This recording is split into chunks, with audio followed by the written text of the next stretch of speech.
खाली जो मोदी गाड़ी रहने वाला उसको रहने का हक ही नहीं है। रहना चाहिए ना, कहीं गाँव में बुरा लगा, किसी बुरा लगा। काम कर, क्या नाम तेरा? हट, एक तरफ भागे दे ना, मत दे। आप लोग देने के बाद अपन दे रहे हो, लोकतंत्र में अधिकार थोड़ी सबको समान अधिकार है। आपने उनको मना किया, काम क्या हुआ क्या? गवर्नमेंट करिए, आप इंडिविजुअल को दे रहे हो। सर बात है, अरे सर हम बहस कर रहा कौन है? गलती आपने करी ना सर। तो दोस्तों, क्या सर्दी भी अब धर्म देखकर लगती है? क्या राहत का कंबल भी अब नाम पूछ कर दिया जाएगा? और क्या राजनीति की आग इतनी भड़क चुकी है कि ठंड में ठिठुरती महिलाओं से भी इंसानियत छीन ली जाए? राजस्थान के टोंक जिले से सामने आया एक वीडियो सोशल मीडिया पर आग की तरह फैल रहा है। आरोप है कि सुखबीर सिंह जौनपुरिया, जो कभी बीजेपी के सांसद रह चुके हैं, उन्होंने कंबल वितरण कार्यक्रम में एक गरीब महिला से सिर्फ इसलिए कंबल वापस छीन लिया क्योंकि वो मुस्लिम थी। वीडियो में जो शब्द सुनाई दिए वो सिर्फ एक महिला का नहीं बल्कि लोकतंत्र के उस मूल विचार का अपमान लगते हैं जहां मदद जरूरत देखकर की जाती है, मजहब देखकर नहीं। आखिर पूरा मामला क्या है? वीडियो में क्या दिखा? कांग्रेस ने कैसे पलटवार किया और इस घटना का राजनीतिक असर कितना गहरा हो सकता है? चलिए आइए पूरी कहानी विस्तार से समझाते हैं। राजस्थान के टोंक जिले के एक गांव में सर्दी से राहत देने के लिए कंबल वितरण कार्यक्रम आयोजित हुआ। मंच पर पूर्व सांसद सुखबीर सिंह जौनपुरिया मौजूद थे। शुरुआत में सब कुछ बहुत सामान्य चल रहा था। लोगों को बुलाया जा रहा था, कंबल बांटे जा रहे थे, फोटो भी खींचे जा रहे थे। लेकिन जैसे ही एक महिला का नाम पूछा, पता चला कि वो मुस्लिम समुदाय से है, माहौल अचानक बदल गया। ऐसा आरोप है।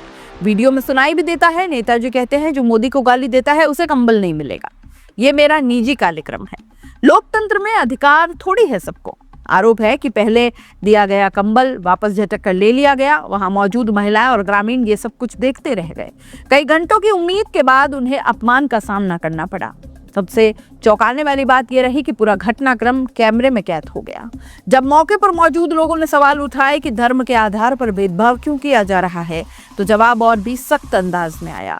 वीडियो में यह भी कहा जाता सुनाई देता है कि जो मोदी की गाड़ी में रहने वाला है उसको रहने का हक नहीं है, या वो जो मोदी को गाली देता है उसको ये लेने का हक नहीं है। इन बयानों ने सोशल मीडिया पर बहस छेड़ दी है। लोग पूछ रहे हैं कि क्या निजी कार्यक्रम में भी संविधान की भावना लागू नहीं हुआ करती? क्या किसी जनप्रतिनिधि को धर्म के आधार पर सहायता रोकने का अधिकार है? क्या ये सिर्फ राजनीतिक बयानबाजी थी या सोच की कोई झलक? घटना के बाद राजस्थान कांग्रेस के अल्पसंख्यक विभाग और युवा कांग्रेस के कार्यकर्ता उसी गांव में पहुंचे। उन्होंने बड़ी संख्या में कंबल लेकर महिलाओं को बांटे, बिना किसी धर्म या जाति का नाम पूछे। कांग्रेस नेताओं ने मंच से कहा कि यह सिर्फ एक धर्म का अपमान नहीं, टोंक की गंगा जमुनी तहजीब का अपमान है। हमें मत बांटो, हम 36 कौम के लोग साथ रहते हैं। उनका दावा था कि 1000 से ज्यादा महिलाओं को कंबल वितरित किए गए। संदेश साफ था, गरीब का धर्म सिर्फ उसकी जरूरत है। कांग्रेस ने इसे मानवता बनाम नफरत की लड़ाई बताया। भारत का संविधान समानता का अधिकार देता है। सरकारी योजनाओं में तो धर्म आधारित भेदभाव साफ तौर पर गैर कानूनी है। हालांकि इस मामले में ये तर्क दिया गया कि ये एक निजी कार्यक्रम था, लेकिन सवाल फिर भी वही है कि जब कोई पूर्व सांसद जिसने जनता का प्रतिनिधित्व किया हो, सार्वजनिक मंच पर सहायता बांट रहा हो, तो क्या वो सिर्फ निजी व्यक्ति माना जाएगा? क्या सार्वजनिक पद की गरिमा उससे अलग हो सकती है? कानूनी विशेषज्ञों का मानना है कि यदि कार्यक्रम सार्वजनिक रूप से आयोजित हो और उसमें भेदभाव के प्रमाण मिले तो जांच की मांग उठ सकती है। वीडियो वायरल होते ही ट्विटर, एक्स, फेसबुक और यूट्यूब पर एक बहस सी छिड़ गई। कुछ यूजर्स ने लिखा, क्या ठंड सिर्फ हिंदू मुस्लिम देखकर लगती है?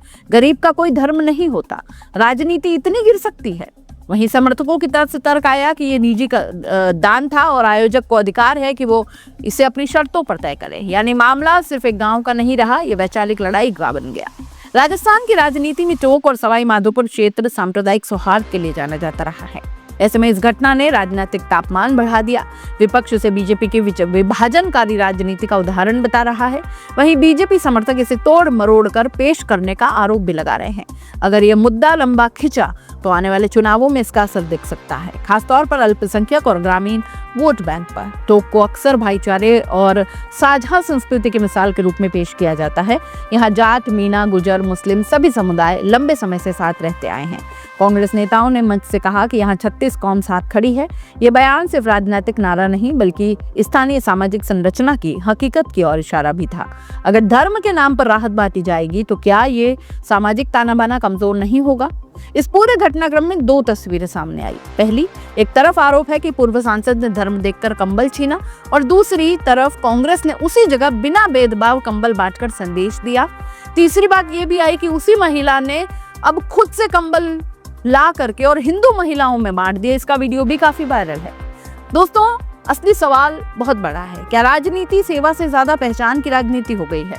क्या नेताओं के बयान जो है वो समाज को बांटने लगे हैं, या फिर ये सिर्फ एक वायरल वीडियो की आंधी है जिसमें सच्चाई के कई पहलू अभी सामने आने बाकी है?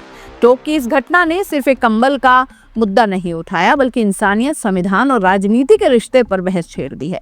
अगर आरोप सही है तो फिर ये चिंताजनक है। अगर बयान संदर्भ से काटकर पेश किए गए तो फिर ये सफाई और स्पष्टता यहाँ जरूरी है, क्योंकि लोकतंत्र सिर्फ वोट से नहीं चलता, भरोसे से चलता है। और भरोसा तब टूटता है जब मदद में भी धर्म की पहचान देखी जाए। आज सवाल सिर्फ इतना नहीं कि किसने कंबल छीना या किसने बांटा। सवाल यह है कि क्या हम उस भारत की ओर बढ़ रहे हैं जहां जरूरत से पहले नाम पूछा जाएगा।